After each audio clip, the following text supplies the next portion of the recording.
Hello बच्चों, चलिए start करते हैं एक बहुत ही आसान और बहुत ही interesting topic that is building stress. Right. इसके लिए हम सबसे पहले समझते हैं स्ट्रेस को। देखो,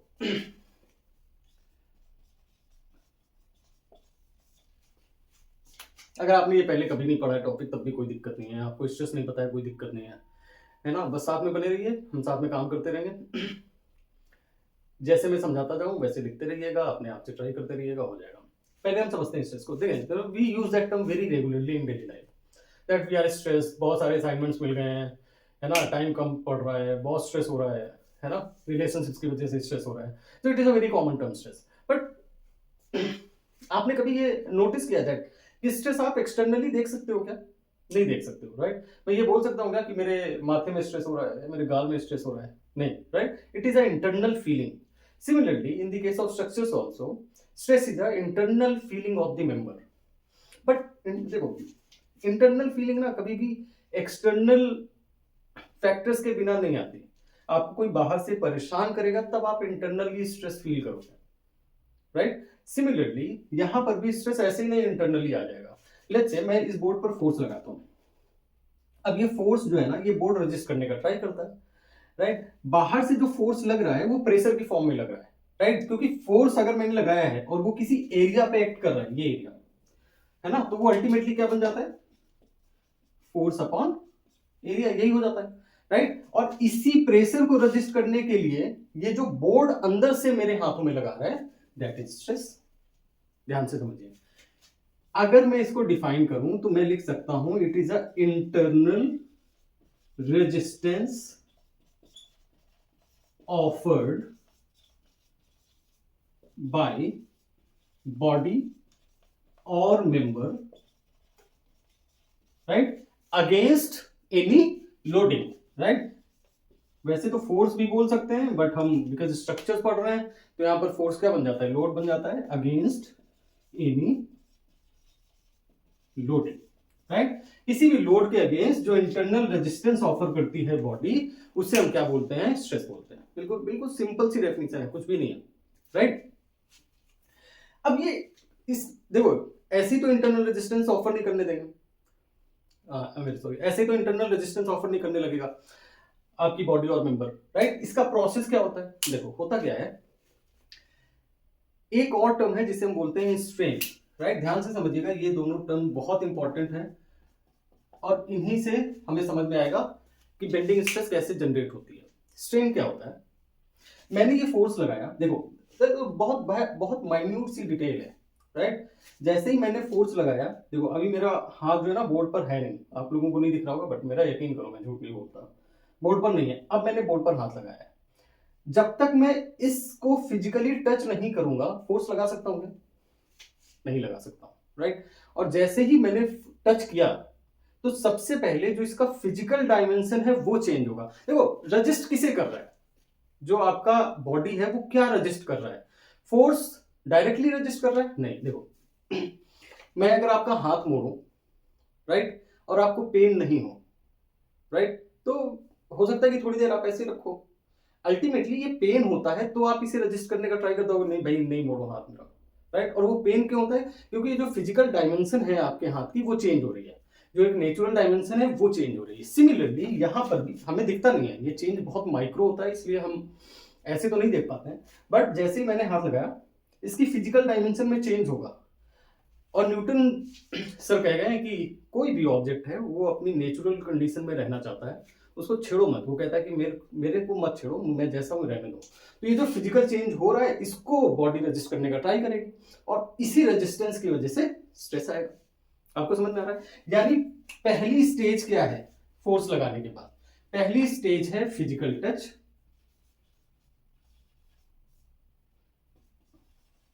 राइट। मतलब कि बिना टच के ना तो स्ट्रेन जनरेट होगा ना ही स्ट्रेस जनरेट होगा। And second, physical deformation. Physical deformation या फिर इसी को चेंज भी बोलते हैं, डिफॉर्मेशन और फिजिकल चेंज। अब ये जो फिजिकल चेंज का मेजर है ना, ये है स्ट्रेन। हमें कोई तो क्वांटिटी चाहिए ना, हम तो न्यूमेरिकल वैल्यूज में बताएंगे, फॉर्मूले में बताएंगे। तो जो फिजिकल चेंज का मेजर है इसे हम बोलते हैं स्ट्रेन, है ना। मतलब कि अगर स्ट्रेन को हम फॉर्मुलाइज करें तो इसे हम बोल सकते हैं change in length upon original length, और अगर पूरा वॉल्यूम चेंज हो रहा है तो change in volume upon volume. तो पहली स्टेज क्या है? Physical touch. वो वाला फिजिकल टच नहीं है ये, है ना, ये मेंबर वाला। दूसरा फिजिकल डिफॉर्मेशन, राइट, और फिजिकल चेंज। फिजिकल चेंज में मतलब कि अगर आप मेंबर को खींच रहे हो तो लेंथ चेंज हो सकती है, अगर आप मेंबर को कंप्रेस कर रहे हो तो लेंथ कम हो सकती है। फिर से अगर मेंबर को खींच रहे हो तो वॉल्यूम चेंज हो सकता है, मतलब बढ़ सकता है। अगर कंप्रेस कर रहे हो तो वॉल्यूम कम हो सकता है, राइट। सो जो भी चेंज इन वॉल्यूम होगा या चेंज इन लेंथ होगा with respect to the original size, उसे हम क्या बोलते हैं? स्ट्रेन बोलते हैं, राइट। और इसी स्ट्रेन को रजिस्ट करने के लिए क्या जनरेट होता है? स्ट्रेस जनरेट होता है। अब स्ट्रेस का फॉर्मूला क्या हो सकता है? स्ट्रेस का फॉर्मूला तो यही होगा ना यार, रेजिस्टेंस है। देखो, अगर फोर्स को रजिस्ट कर रहे हैं तो फोर्स से ही रजिस्ट कराएंगे, है ना। तलवार की लड़ाई तलवार से ही हो सकती है ना। एक तलवार लेके दौड़ रहा है, आपने AK-47 ले लिया, वो तो फाइट नहीं है। और साइंस फेयर है ना। तो अगर यहां से आपको प्रेशर मिल रहा है तो वहां से क्या मिलेगा? स्ट्रेस, बट सेम होगी दोनों।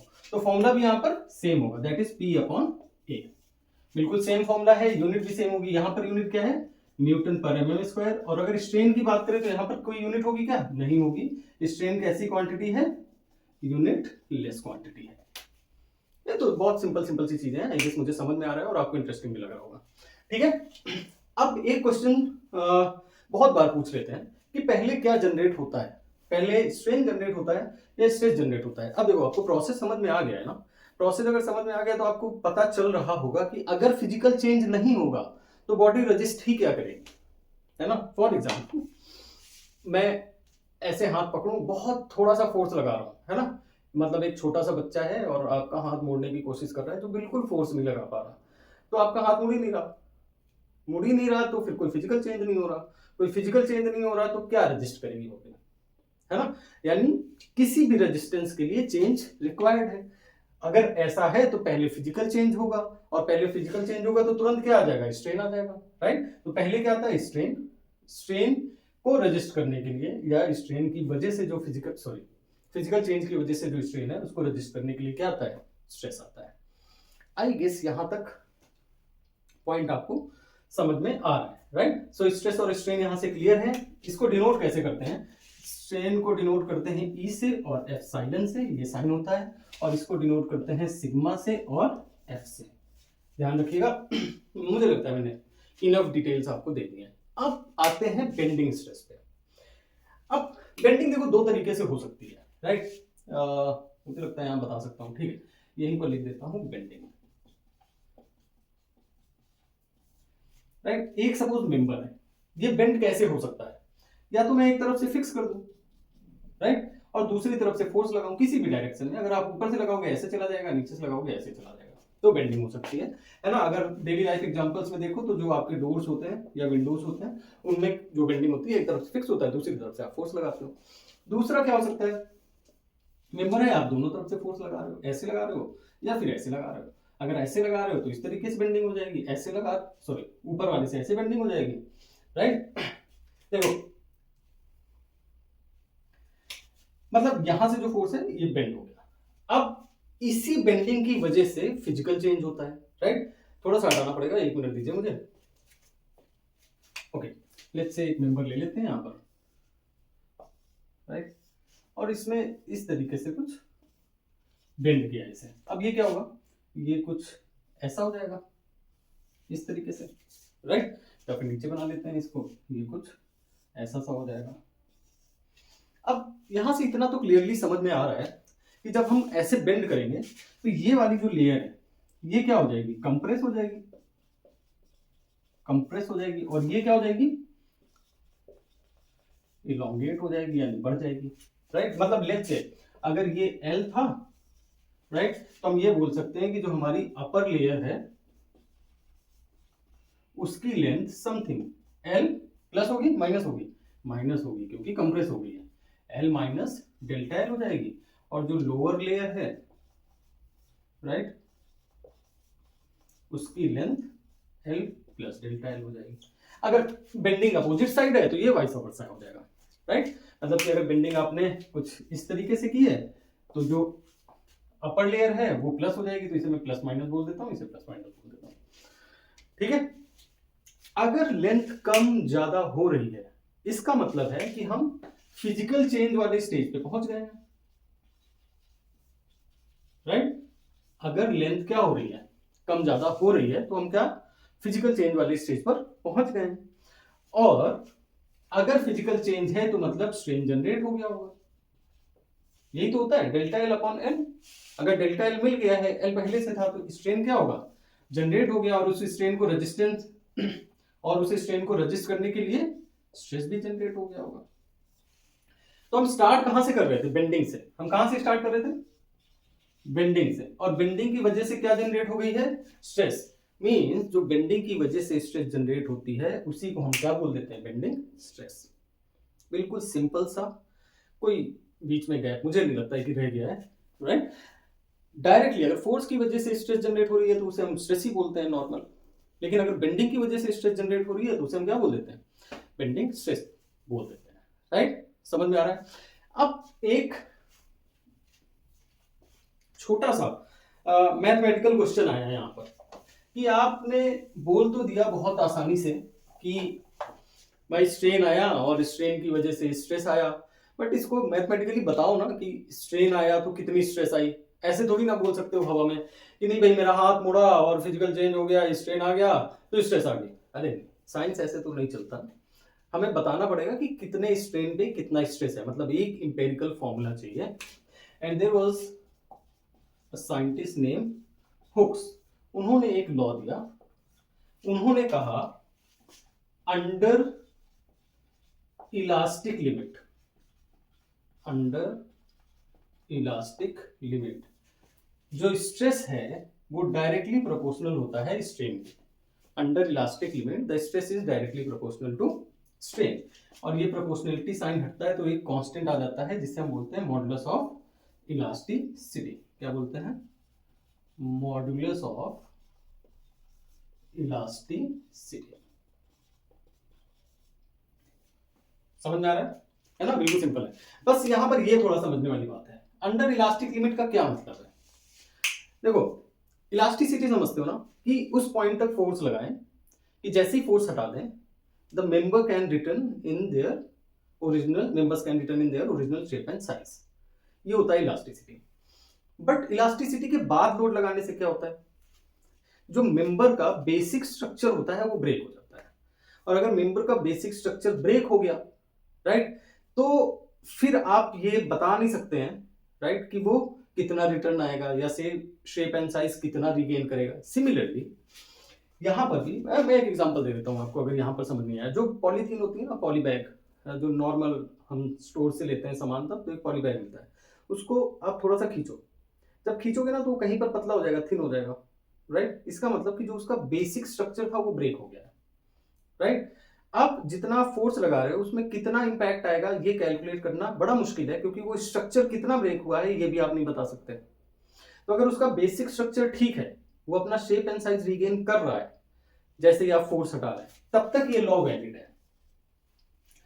इसके बाद नहीं है ना। मतलब थोड़ा सा ऐसा अच्छा एग्जांपल तो नहीं आया है मेरे दिमाग में, बट चलो मैं बोल देता हूं। बहुत सारी जगह ऐसा होता है ना कि जब बोलते हैं कि सपोज आपको कोई एक्सीडेंट हुआ है, बोलना चाहिए कि नहीं, चलो बोल ही देता हूँ। वैसे भी समय रहने का टाइम चल रहा है, चल जाएगा मुझे लग रहा है। एक्सीडेंट हुआ और आपका हाथ टूट गया, तो इंस्टेंटली आपको पेन नहीं होता क्योंकि बेसिक स्ट्रक्चर टूट गया है। अगर बेसिक स्ट्रक्चर टूट गया है तो जो फिजिकल चेंज है वो पूरी तरीके से मेजर नहीं हो रहा है, तो बॉडी को ये पता ही नहीं चल रहा है कि कितना रजिस्ट करना है, राइट। वो बाद में थोड़ा पता चलता है ना। मतलब कि अगर हड्डी बीच से टूट गई है ना, तो अगर यहां पर आप कोई फोर्स लगाओगे तो यहां तक पहुंचेगा ही नहीं। अगर यहां तक पहुंचेगा ही नहीं तो आपको कैसे पता चलेगा कि कितना स्ट्रेन है कितना स्ट्रेस है ना। बड़ा ही खराब एग्जाम्पल था, पर चलो। सो ये होना चाहिए, मतलब इलास्टिक लिमिट में होना चाहिए मेंबर। मतलब आप उतना फोर्स लगा रहे हैं that member can return in their original shape and size, तब तक ये लॉ वैलिड है। अगर ये उसके बाद आप फोर्स लगा रहे हो, जिद में आ गए हो, तो भाई हुक्स ने कहा फिर मेरी कोई जिम्मेदारी नहीं है, आप अपना देखो, फिर मेरा इंपेरिकल फॉर्मूला काम नहीं करता है, राइट। बट हम ये एज्यूम करेंगे कि हम समझदार लोग हैं और हम जो लोड है वो इलास्टिक लिमिट में ही लगाएंगे। क्लियर है क्या, यहां तक समझ में आ रहा है। मैंने भूमिका तो बहुत बांध दी है, अब हम अपने मेन टॉपिक पे आते हैं जिसे हम बोलते हैं बेंडिंग इक्वेशन। इसका प्रूफ बहुत इंपॉर्टेंट है, बहुत आता है ना। पहले हम बेंडिंग मोमेंट्स के बेंडिंग इक्वेशन के जंक्शंस के बारे में थोड़ा सा जानेंगे, और फिर बहुत इंटरेस्टिंग और बहुत आसान सा प्रूफ है, उसको जल्दी से ट्राई कर लेते हैं, ठीक है। चलिए आते हैं बेंडिंग इक्वेशन पे। सबसे पहले हम बात करते हैं बेंडिंग इक्वेशन के एजम्पशंस के बारे में, क्योंकि हमारा जो पूरा साइंस है ना वो बेस करता है एजम्पशंस पे, राइट। सो अगर एजम्पशंस ठीक नहीं है तो फिर हमारी आधी फिजिक्स तो ऐसे ही खत्म हो जाती है, जिसे हम खत्म नहीं करना चाहते तो हम एज्यूम करते हैं। पहला एजम्पशन तो हमने अभी अभी बात की, भाई हुक्स लॉ फॉलो होना चाहिए, और हुक्स लॉ अगर फॉलो होना चाहिए तो इसका मतलब क्या है, जो आप रूट लगा रहे हो किसमें लगा रहे हैं, इलास्टिक लिमिट में लगा रहे होने चाहिए, ठीक है। मैं पूरा पूरा नहीं लिख रहा हूं। सेकेंड, कि जो आपका मटेरियल है वो होमोजेनस होना चाहिए एंड आइसोट्रोपिक होना चाहिए, ठीक है। मतलब उसे मिक्स वेज नहीं बनाना। होमोजेनस का मतलब क्या है कि अगर आप कहीं से भी अपना मटेरियल उठाते हो, सपोज मैं इस बोर्ड की बात करता हूं, मैं यहां से कट करता हूं, या मैं यहां से कट करता हूं, या मैं यहां से कट करता हूं, सेम प्रॉपर्टी शो करे, है ना। सेम प्रॉपर्टी का मतलब क्या है कि अगर मैं लोड लगाऊं तो उसकी इलास्टिक लिमिट सेम है, थोड़ा आगे पीछे चलता है बट मोर और लेस सेम है, राइट। कहीं से भी आप उठा रहे हो, ठीक है। ऐसा नहीं है कि यहाँ वाला पार्ट आपका प्लास्टिक है, ये आपका स्टील है, यहाँ पर आपने वुड लगा दिया है या फिर कुछ मिक्स कर दिया है, वो नहीं चलेगा। मींस होमोजेनस मटेरियल चाहिए, एक ही मटेरियल चाहिए जो हर पॉइंट पर सेम प्रॉपर्टी शो करे। क्लियर। आइसोट्रोपिक क्या होता है, हर डायरेक्शन में सेम प्रॉपर्टी शो करे। मतलब ऐसा नहीं है कि सपोज मैंने इंक्लाइंड फोर्स लगा दिया तो इसका पूरा कैरेक्टर ही चेंज हो गया, समझ में आ रहा है। वो नहीं कर सकते हो तुम, है ना। कुछ ऐसे ह्यूमंस में हो जाता है ना कि अगर कोई पर्टिकुलर टाइप की बात करो, है ना, लड़कों में ज्यादातर, मैं लड़का हूँ वही एग्जांपल दे सकता हूँ ना, सामने से लड़की निकल गई पूरा कैरेक्टर ही चेंज हो गया लड़के का, वैसा नहीं होना चाहिए। ऐसे बड़ा ऐसा 10 on 10 लड़का है बट होता है कुछ मामलों में, ठीक है। सो वैसा नहीं होना चाहिए, हर डायरेक्शन में सेम प्रॉपर्टी शो करे मटेरियल, उसे हम बोलते हैं आइसोट्रोपिक। तीसरा, बेंडिंग यूनिफॉर्म होनी चाहिए, बेंडिंग यूनिफॉर्म होनी चाहिए। मतलब ऐसा नहीं है कि एक तरफ तुमने 5 साल के बच्चे से बेंड लगा दिया है बच्चे को, दूसरी तरफ एक पहलवान को लगा दिया है, तो बेंडिंग यूनिफॉर्म कैसे होगी, है ना। या फिर अभी कर रहे हो छोड़ दिया, फिर बेंडिंग यूनिफॉर्म होनी चाहिए। और जब बेंडिंग यूनिफॉर्म होती है तो यहां से एक और एजम्पशन निकल के आता है कि जो प्लेन सेक्शन है, plane section should remain plane after bending, plane section should remain plane after bending. इसका मतलब क्या है, देखो यहां से समझ लो कि सपोज इसको ऐसे कर देते हैं, सपोज इस लेयर की बात करते हैं, राइट। अगर मैंने, ये प्लेन है ना, प्लेन का मतलब इसके बीच का डिस्टेंस लेट से कुछ y मैंने मान लिया है, और अभी बेंडिंग हो गई है, ठीक है। ऐसे से कुछ ये है और ये वो लेयर है, ठीक है। तो अगर ये प्लेन नहीं होगा ना, मतलब कि सपोज इस तरीके से कुछ बेंडिंग हो गई, तो यहाँ पर डिस्टेंस कुछ है, यहाँ पर डिस्टेंस कुछ है, यहाँ पर डिस्टेंस कुछ है ना। जबकि ये सारी कितनी होनी चाहिए, y होनी चाहिए, मतलब पूरा मुड़ जाए, है ना। लेकिन जो प्लेन सेक्शन है वो प्लेन है, मतलब ये जो बेंडिंग है, क्या कर दिया मैंने, गंदा कर दिया सब, ऐसे ही होना चाहिए, है ना। मतलब इनके बीच के डिस्टेंस ऐसे ही y रहनी चाहिए। Plane section should remain plane after bend. ठीक है, एक आधे जंक्शंस और होंगे, मुझे जैसे जैसे मैं आगे करता जाऊंगा तो शायद मुझे याद आ जाए तो मैं बता दूंगा, है ना। एल्स हम स्टार्ट करते हैं अपना प्रूफ, जिसे हम बोलते हैं बेंडिंग इक्वेशन। पहले बेंडिंग इक्वेशन में समझ लो, क्योंकि ये मुझे हटाना पड़ेगा, तो मैं सोच रहा हूँ 2-4 चीजें और बता दूंगा आपको। बेंडिंग इक्वेशन में हम ट्राई कर रहे हैं कि हम कनेक्शन बिठाएं कुछ चीजों का, है ना, जिसमें से सबसे पहले तो आता है बेंडिंग मोमेंट, क्योंकि वहीं से सारा गेम स्टार्ट हुआ था, राइट, बेंडिंग मोमेंट। दूसरा ऑब्वियसली बेंडिंग स्ट्रेस, क्योंकि वो जनरेट हुई है, राइट, बेंडिंग स्ट्रेस। अब बेंडिंग स्ट्रेस बिना स्ट्रेन के आएगी नहीं, और जैसे ही स्ट्रेन आएगा तो हमें हुक्स लॉ से पता है मॉडुलस ऑफ इलास्टिसिटी इन्वॉल्व होगी, तो हम किसमें रिलेशन बता रहे हैं, modulus of elasticity, right. Fourth, क्योंकि मेंबर जैसे ही चेंज हो रहा है, मेंबर का एक शेप होगा, है ना, और जो हम मेंबर की स्ट्रेंथ मोस्टली दिखाते हैं ना, वो सेक्शन मॉडुलस से बताते हैं। सेक्शन मॉडुलस शायद आपको भी पता ना हो, तो जैसे हम करेंगे, आप मोमेंट ऑफ इनर्शिया समझ लो आपको, जो स्ट्रेंथ हम बता रहे होते हैं ना वो मोमेंट ऑफ इनर्शिया, क्योंकि जैसे ही बेंडिंग है ना, बेंडिंग को रजिस्ट कैसे करेगा, उसी को तो इनर्शिया बोलते हैं, राइट। सो यहाँ पर एक और टर्म आएगा जिसे हम बोलते हैं मोमेंट ऑफ इनर्शिया, राइट। दूसरा, बेंडिंग हो गई है, मतलब देखो ऐसा, मेरा बेंडिंग थोड़ा ठीक नहीं बन रहा है, बट चलो कोई नहीं। अब देखो ये जो है ना एक कर्व बन रहा है, मतलब कर्व बन रहा है तो ये कहीं तो कंप्लीट होगा जाके ना, कहीं तो कंप्लीट होगा, और जहां कंप्लीट होगा इसके सेंटर से उसकी रेडियस होगी, जिसे हम बोलते हैं रेडियस ऑफ कर्वेचर। जैसे ही बेंड होता है वो बेंड कहीं तो कंप्लीट होगा, वो किलोमीटर्स में भी हो सकता है, हमें कोई वो ध्यान नहीं देना है, लेकिन कहीं तो कंप्लीट होगा, है ना। और जहां कंप्लीट होगा सर्कल बन जाएगा, सर्कल का एक रेडियस होता है जिसे हम बोलते हैं रेडियस ऑफ कर्वेचर, ठीक है,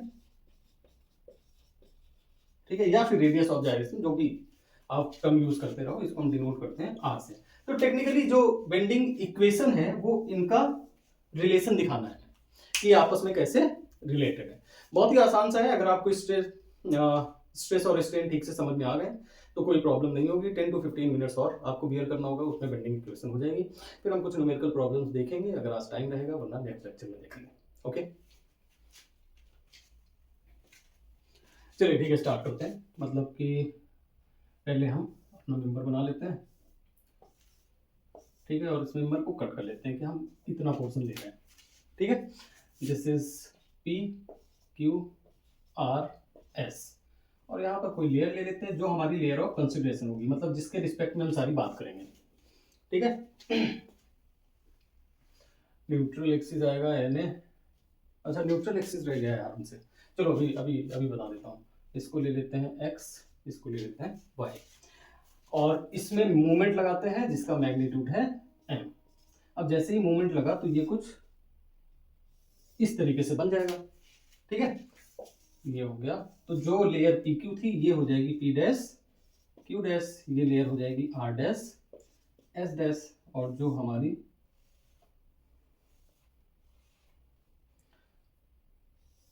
अगर डायग्राम मेरे से जिंदगी में एक बार में सही बन जाए क्या ही बात है, ठीक है, ये हो जाएगा एक्स डैश वाई डैश। अब देखिए, चलिए न्यूट्रल एक्सिस समझ लेते हैं। न्यूट्रल एक्सिस रह गया था यार, बहुत इंपॉर्टेंट टर्म है, पता नहीं कैसे रह गया मेरे से। अब हुआ क्या कि जैसे ही ये बेंडिंग हुई तो मैंने ये डिस्कस कर लिया था हमने कि ये वाली जो लेयर है ये कंप्रेस हो जाएगी, और ये वाली जो लेयर है ये क्या हो जाएगी, लॉन्गेट हो जाएगी, मतलब बढ़ जाएगी। अब आप अगर स्केल समझो इसका, तो इसकी जो जस्ट नीचे लेयर होगी वो थोड़ी कम कंप्रेस होगी, मतलब जो सबसे ऊपर लेयर है वो सबसे ज्यादा कंप्रेस है, और जो उसके जस्ट नीचे लेयर है वो थोड़ी कम कंप्रेस है, मतलब कंप्रेशन धीरे धीरे धीरे धीरे कम होगा। एक पॉइंट पे कंप्रेशन 0 हो जाएगा, उसके बाद फिर इलोंगेशन स्टार्ट होगा, और सबसे ज्यादा इलोंगेशन यहाँ पर पहुंच जाएगा। समझ में आ रहा है क्या?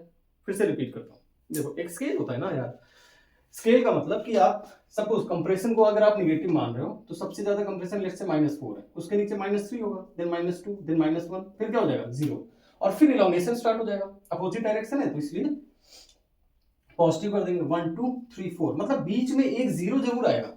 जब भी कभी आप निगेटिव स्केल से पॉजिटिव तक जाओगे या पॉजिटिव से निगेटिव तक जाओगे, बीच में 0 जरूर आएगा, राइट। और उसी 0 लेयर को हम बोलते हैं neutral axis. Let's say this is our neutral axis, neutral axis. समझ में आ रहा है क्या? मतलब एक ऐसी लेयर जो ना तो कंप्रेस है ना इलोंगेट है, उसे हम क्या बोलेंगे, न्यूट्रल, तभी तो उसका नाम है न्यूट्रल। अदर वर्ड्स में क्या बोल सकते हैं, एक ऐसी लेयर जिसमें ना तो कंप्रेशन है ना टेंशन है, क्योंकि यहां पर क्या है, कंप्रेशन है, यहां पर क्या है, टेंशन। तो एक ऐसी लेयर जिसमें ना तो कंप्रेशन है ना ही टेंशन है, उसे हम क्या बोल देंगे, न्यूट्रल एक्सिस, जो ना तो कंप्रेस हुई है ना ही इलोंगेट हुई है। समझ में आ रहा है ना? और ये क्या होगा, एन डैश ए डैश, ठीक है। चलो ये हटा देते हैं। अब देखो हम क्या बोल सकते हैं, यहां से स्टार्ट करते हैं। बिफोर बेंडिंग की अगर हमें कंडीशन लिखनी हो तो हम क्या लिखेंगे, before bending we have P Q that will be equal to X Y that will be equal to N A that will be equal to R S. लिख सकते हैं क्या? बिल्कुल लिख सकते हैं, राइट। अब आ जाते हैं आफ्टर बेंडिंग पे। क्या बेंडिंग हो गई है? आफ्टर बेंडिंग क्या बोल सकते हैं? After bending we can say that P Q, क्योंकि कंप्रेस हो गई ना, ये वाली लेयर कंप्रेस हो गई है, तो P Q is surely greater than P dash Q dash. Can we say that? Yes we can say that. Then we can say that X Y, क्योंकि न्यूट्रल एक्सिस से ऊपर है ना, 0 ये है, यानी ये भी क्या हुई होगी, कंप्रेस हुई होगी। आप ये वाली लेयर न्यूट्रल एक्सिस से नीचे भी ले सकते हैं, कोई प्रॉब्लम नहीं है। समझ आ रहा है, आप बिल्कुल नीचे ले सकते हैं, कोई दिक्कत नहीं है, ठीक है।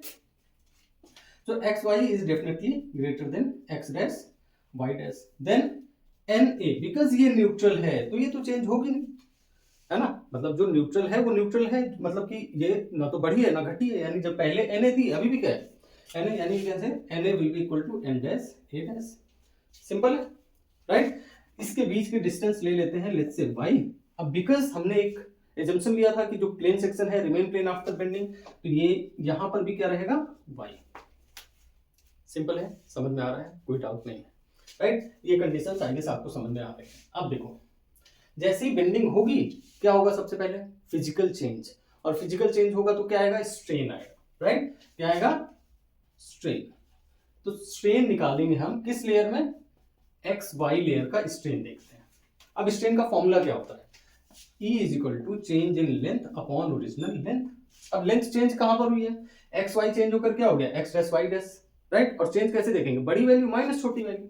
बड़ी वैल्यू इसमें कौन सी है, एक्स वाई, क्योंकि बाद में तो कंप्रेस हो गया ना, छोटी हो गई है वैल्यू, तो हम लिख सकते हैं E is equal to X Y minus X dash Y dash divided by X Y. Can we say that, can we say that, yes we can, right. अब देखो यहां पर पूरा बनेगा नहीं। अब ये जो है ना सर्कल कंप्लीट होगा, लेट्स से कहां पर बनाऊं मैं, इसी सिर्फ इस लेयर का देखते हैं, यहां पर बना देता हूं फिर हटा दूंगा। अब ये वाली लेयर है, ठीक है, नीचे है न्यूट्रल एक्सिस, ये डिस्टेंस है y, है ना, और ये सर्कल सपोज लेट्स से यहां पर कंप्लीट हो रहा है, और y से इसकी डिस्टेंस है, सॉरी रेडियस है r, क्योंकि न्यूट्रल एक्सिस से ही देखेंगे ना, ये है r, ठीक है। तो ऑब्वियसली ये वाला कितना बचेगा, यहां पर कितना बचेगा, ये बचेगा r माइनस वाई। ये कितना बचेगा, r माइनस वाई। ये कौन सी है, न्यूट्रल एक्सिस, यानी n डैश a डैश, और ये है x डैश y डैश। ध्यान से समझना है यार, ये सर्कल कंप्लीट हुआ है, मैंने ये वाली लेयर ली है और नीचे वाली लेयर ली है, ठीक है। और ये dy है, बहुत छोटी सी वैल्यू है, इसलिए मैं एक लाइन ही मान रहा हूं इसको, ओके। अब मुझे निकालना है ये आर्क की लेंथ, और ये एंगल लेस से बन रहा है थीटा। अब आर्क लेंथ आपको अगर याद है तो ठीक है, अगर नहीं याद है तो ये आर्क लेंथ होता है रेडियस मल्टीप्लाइड बाई एंगल, ठीक है। तो हटा देता हूं, मैं छोटा आर्क बनाता हूं, यहाँ आई गेस ये आपको समझ में आ गया होगा, है ना। यहाँ पर ही बना देते हैं, ये है और यहाँ से ये, दिस इज आर। डायग्राम थोड़ा सा छोटा हो गया यार, प्लीज बियर इट, क्योंकि अब मैं दोबारा नहीं बनाऊंगा, ठीक है। ये एंगल है थीटा, ठीक है। और सिमिलरली ये वाली जो वैल्यू बचेगी that would be R minus Y, okay. अब आर की लेंथ का फॉर्मूला होता है कि अगर ये थीटा है और ये आर है, तो ये वाली जो लेंथ है ये हो जाती है आर थीटा, राइट। बस इतना याद रखो, अगर याद है तो ठीक है, अगर नहीं याद है तो बस याद कर लोगे, आर थीटा। अब अगर ये आर्क लेंथ वाला फॉर्मूला लगाएंगे तो यहाँ से एक्स वाई की वैल्यू बताना जरा कितनी आएगी। देखो एक्स वाई क्या है, एक्स वाई है बेंडिंग से पहले वाली वैल्यू, है क्या, जल्दी बताओ, एक्स वाई क्या है, बेंडिंग से पहले वाली वैल्यू। यहाँ पर देखो एक्स वाई को हम एन ए लिख सकते हैं क्या, बिल्कुल लिख सकते हैं। एक्स वाई को क्या लिख सकते हैं, एन ए, राइट। और एन ए को क्या लिख सकते हैं, N dash A dash. N A को क्या लिख सकते हैं, एन डैश ए डैश। तो ये फॉर्मूला क्या बन जाएगा, N dash A dash minus X dash Y dash upon N dash A dash. Clear है क्या, एन डैश ए डैश क्या है, N dash A dash, radius R, angle theta, यानी एन डैश ए डैश की value R theta, minus X dash Y dash, radius R minus Y, radius कितनी है, R minus Y, means R minus Y into theta divided by again N dash A dash R theta. अब R theta और R theta cancel हो जाएगा, theta theta cancel हो जाएगा, इसको solve करोगे तो आएगा वाई अपॉन आर। अब ये मैं नहीं बताऊंगा, आप खुद कर लोगे, वाई अपॉन आर। तो ई इज इक्वल टू कितना आ गया, ई इज इक्वल टू आ गया Y upon are.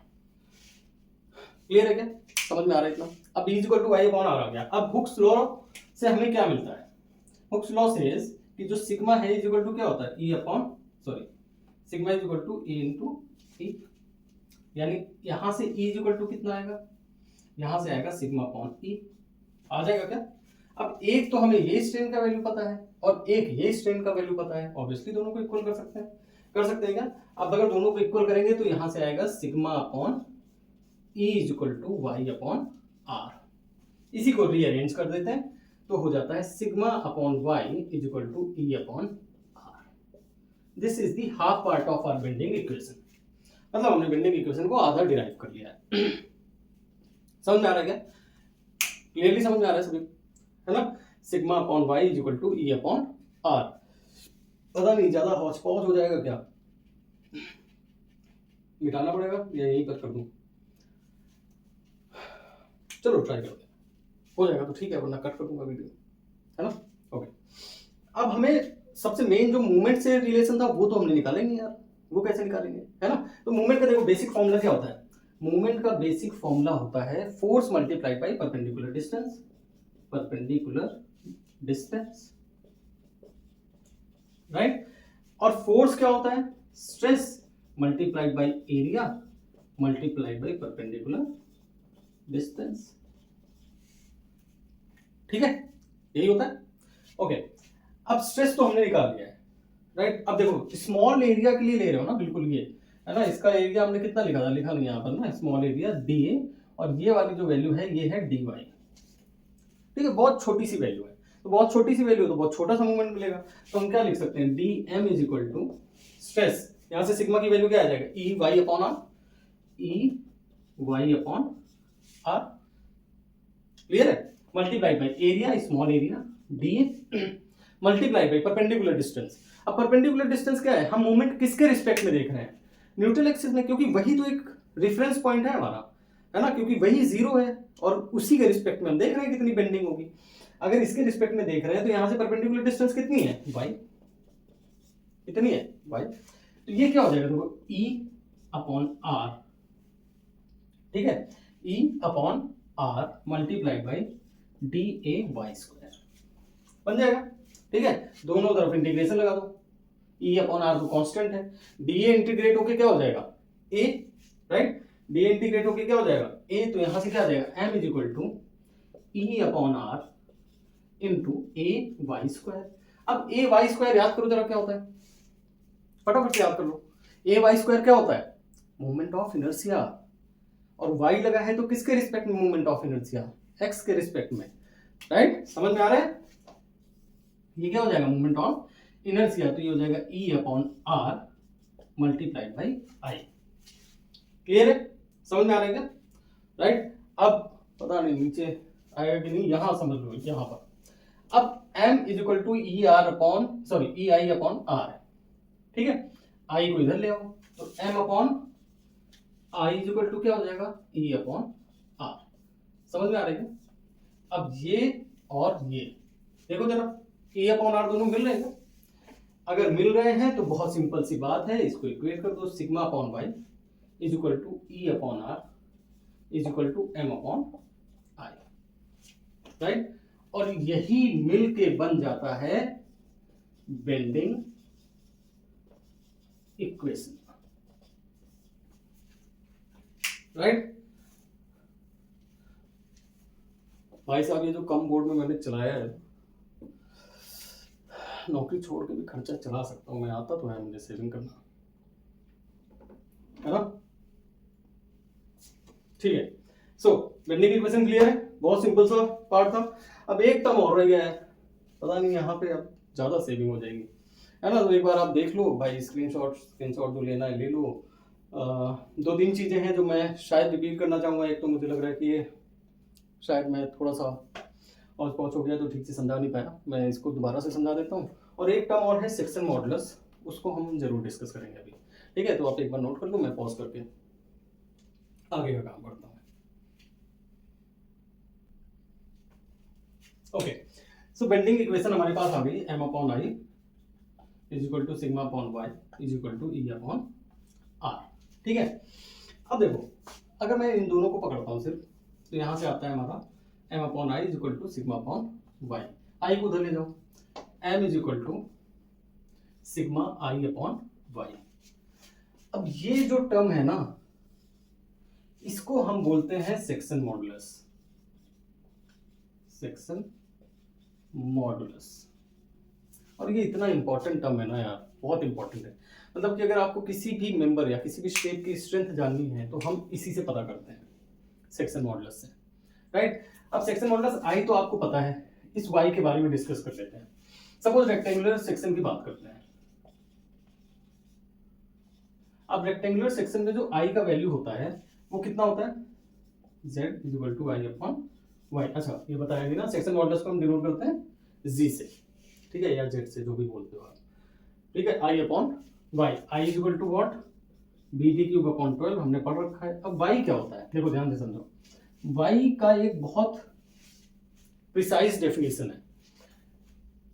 y is the distance from the centroid to the extreme fibre. Extreme fibre समझिए क्या होता है, देखो इसका तो क्या होगा, डी बाई टू यहां पर भी है और डी बाई टू यहां पर भी है, राइट, ओके। सो इसका तो ऊपर जाओगे तब भी extreme fibre D by to पर मिल गया, नीचे जाओगे तब भी extreme fibre D by to पर मिल गया, राइट। एक्सट्रीम फाइबर मतलब सेंट्रॉइड से जो सबसे दूर हो, जो पार्ट आपके मेंबर का, आपके शेप का सेंट्रॉइड से सबसे ज्यादा दूर हो, उसे हम एक्सट्रीम फाइबर बोल देते हैं। तो यहां पर तो वैल्यू क्या हो जाएगी, डी बाई टू, तो सेक्शन मॉडुलस क्या हो जाएगा, B D square upon 6। But suppose ये आई सेक्शन है या टी सेक्शन है, कोई लेट्स से एक टी सेक्शन की बात करते हैं, ठीक है, एक टी सेक्शन की बात करते हैं जिसमें यहां से यहां तक की वैल्यू है लेट्स से 200 है ना, और इसका जो सेंट्रॉइड निकल के आया है बेस से, लेट्स से आया है 110 अब देखो सेंट्रॉइड से जो ऊपर वाला एक्सट्रीम फाइबर है वो कितने mm पर है, 90 पर। यार देखो पता नहीं मुझे आएगा कि नहीं आएगा, मैंने रैंडम वैल्यू लिया, ठीक है। और नीचे वाला किसमें, 110 mm। हमें कौन सी वैल्यू चाहिए, एक्सट्रीम फाइबर में। तो for that case y equal to कितना हो जाएगा, 110 mm। समझ में आ रहा है क्या। So section modulus is the ratio of moment of inertia to the distance of centroid from the extreme fibre और distance of extreme fibre from the centroid, इसका रेशियो होता है, ठीक है। अब इसके बारे में यार लेक्चर एक पूरा हो सकता है, तो मैं इसको बहुत डिटेल में नहीं जाऊंगा क्योंकि ये बहुत इंपॉर्टेंट टर्म है ना। और हम y से डिवाइड क्यों करते हैं, इसके पीछे भी एक बहुत ही प्यारा लॉजिक है, बट अभी उतना रहने दो। अभी सिर्फ एक टर्म याद कर लो, z is equal to I upon Y and it is known as the section modulus. y की distance, y is the distance of, so y is the distance from the centroid to the extreme fibre of the member. Clear है क्या, right. चलो एक बस छोटा सा काम और करते हैं, मैं वो कर्व एक बार और समझा दूंगा आपको, मेरे दिल को तसल्ली मिल जाए, वरना मुझे नींद नहीं आएगी रात में, क्योंकि थोड़ा सा ज्यादा हौच पौच हो गया था वहां पर। अब मैं थोड़ा सा गंदा डायग्राम बड़ा बड़ा बनाता हूँ।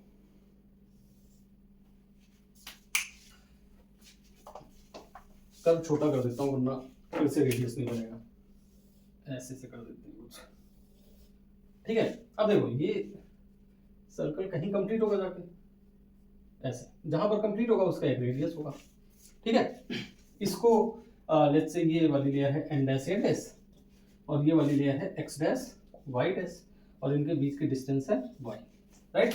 अब अगर ये कंप्लीट होगा तो लेट्स से ये वाली डिस्टेंस और ये वाली डिस्टेंस दोनों r ही होंगी, r, राइट, और ये एंगल बन रहा है थीटा। तो मुझे n डैश a डैश की अगर वैल्यू चाहिए तो क्या हो जाएगा, r थीटा, ठीक है। सिमिलरली अब अगर ये y है और ये r है ना, मतलब यहां से लेकर आप ऐसे अगर ऐसे बनाओ यहां से यहां तक, ये भी r होगा, और ये y है तो यहां से लेकर यहां तक कितना बचेगा, r माइनस वाई, ठीक है, r माइनस वाई बचेगा। तो ये x डैश y डैश की वैल्यू क्या हो जाएगी, r minus Y into theta, ठीक है। एक बहुत ही बदसूरत कोशिश की है मैंने समझाने की, लेकिन मुझे लग रहा है कि आपको पॉइंट समझ में आ गया होगा। अगर वो कर्व उस समय समझ में नहीं आया तो यहाँ से समझ लो, नहीं आ गया है वैसे तो भगवान करे कि आपको ये देखने की जरूरत ना पड़े, मुझे देख के अच्छा नहीं लग रहा है, बट हटा देता हूँ यार, सच में गंदा लग रहा है, ठीक है। बट आई होप आपको समझ में आ गया है, ठीक है। सो इसी के साथ आई गेस हमारा बेंडिंग इक्वेशन वाला पार्ट खत्म होता है। हमने बेंडिंग इक्वेशन समझ लिया है, अभी लेक्चर बहुत लंबा हो जाएगा अगर मैं न्यूमेरिकल्स कराऊंगा, बट आप जो सिंपल न्यूमेरिकल्स हैं, लाइक सपोज डायरेक्टली यहाँ पर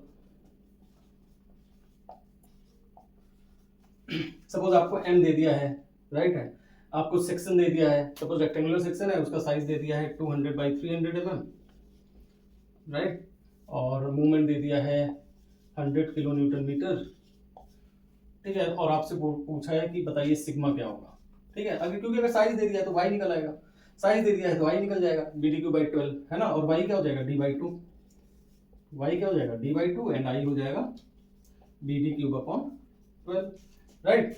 मूवमेंट दे दिया है, सिग्मा निकालना है आपको, बस यूनिट का ध्यान रखना कि ये 100 किलो न्यूटन मीटर में है, यहाँ पर mm में दिया है तो वो कन्वर्ट कर लेना आप, ठीक है। सिमिलरली अगर कहीं पर आपको बेंडिंग स्ट्रेस दे दिया है लेट्स से 120 न्यूटन पर mm square, modulus of elasticity दे दिया है 2 × 10⁵ न्यूटन पर mm स्क्वायर, सेक्शन का साइज दे दिया है अगेन 200/300 mm, राइट। और आपसे पूछा जा रहा है आर कितना है। अगर सेक्शन का साइज दे दिया है तो अगेन y पता चल जाएगा आपको, d/2 सिग्मा दिया है, e दिया है, आर निकाल लो, राइट। तो बहुत सिंपल से क्वेश्चन आते हैं, राइट। हो सकता है कहीं पर आपको दे दिया गया है कि यूडीएल ऑफ 10 किलो न्यूटन पर मीटर लग रहा है, ठीक है, और जो लेंथ है वो 4 मीटर है, बाकी सारी यही वैल्यू है, आपको 200/300 mm साइज है, तो आप सिग्मा बताइए, है ना। अब क्या है, ऑब्वियसली आपको यहाँ पर पता चल रहा है मूवमेंट आपको निकालना पड़ेगा, है ना। यूडीएल है तो यूडीएल के लिए मैक्सिमम मूवमेंट कितना होता है, बेंडिंग मूवमेंट WL²/8, राइट। और अगर सपोज यहीं पर यूडीएल की जगह पॉइंट लोड गिवन होता, लेट्स से पॉइंट लोड दिया है 100 किलो न्यूटन का, राइट, तो मैक्सिमम बेंडिंग मूवमेंट कितना होता, दैट इज PL/4। ऑब्वियसली ये सिंपली सपोर्टेड बीम के लिए है ना, सिंपली सपोर्टेड। तो ये सिंपल से जो क्वेश्चंस हैं वो तो यार आप ट्राई कर लेना, कोई भी बुक उठा लो नॉर्मल सी, उसमें जो सिंपल क्वेश्चंस हैं वो ट्राई कर लीजिए, बाकी एक दो अच्छे क्वेश्चंस हैं जो मैं करा दूंगा, तो नेक्स्ट लेक्चर में मैं कोशिश करूंगा कि वो क्वेश्चंस खत्म कर दूं, फिर नेक्स्ट टॉपिक में मूव करेंगे। तो थैंक यू गाइस, पढ़ते रहिए, मजे करते रहिए, मिलते हैं नेक्स्ट लेक्चर में, थैंक यू।